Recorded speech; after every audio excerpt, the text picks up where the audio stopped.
விசுவாசத்தின் கிரியை. எனக்கு ரொம்ப பிடிச்ச வசனம் சாத்திரா மேஷாக் ஆபேத்நேகோ சொல்லுவாங்க, எங்கள் தேவன் எங்களை தப்புவிக்க இது பேர் விசுவாசம். அடுத்த வார்த்தை சொல்றாங்க, தப்புவித்தாலும் தப்புவிக்காம போனாலும். அதான் விசுவாசத்தின் கிரியை.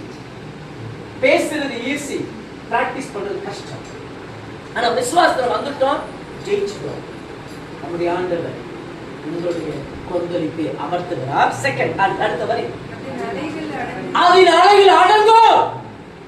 இனி எந்திரிக்காது, அடங்கும்.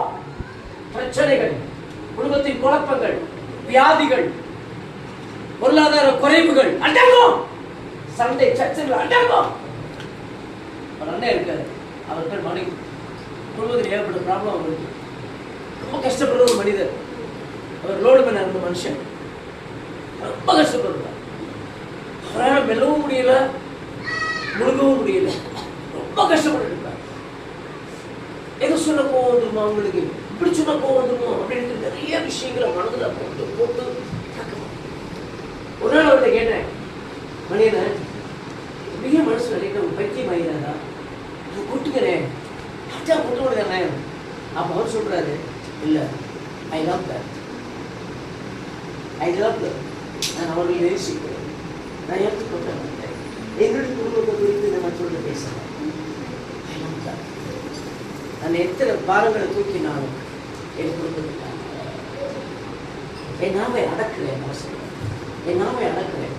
நான் என் மனைவி பிள்ளைகளுக்கு அடங்கி போய் கொண்டிருக்கிறேன்.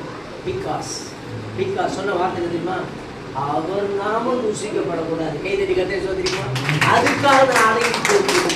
இந்த அடக்கம் எல்லாருக்கும் தான் குடும்பம் சூப்பரா இருக்கும் இல்லைங்களா? எல்லாமே கணவன் மனைவி பிள்ளைகள் பெற்றோர்கள் எல்லாரும் ஒருத்தருக்கு அடங்கி ஒருத்தருக்கு தாழ்மையா போயிருந்தா ஃபேமிலி சூப்பர் ஃபேமிலி. ஆனா யாருக்கும் அந்த அந்த ஒபே அதை விட்டு கொடுக்குறது யாருக்கும் ஒருத்தலா இருக்கு.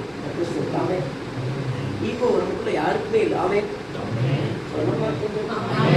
நமக்குள்ள யாருக்கும் ஏகி இல்லை இல்லையா?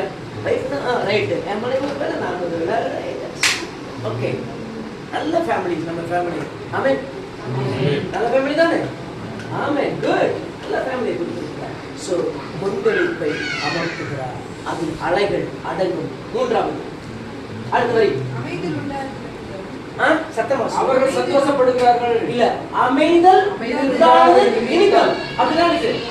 வாழ்க்கையில அமைதி வரப்போகுது, நமக்கு வரப்போகுது. இந்த 8ஆம் தேதி முன்குறித்திருக்கிறார். இது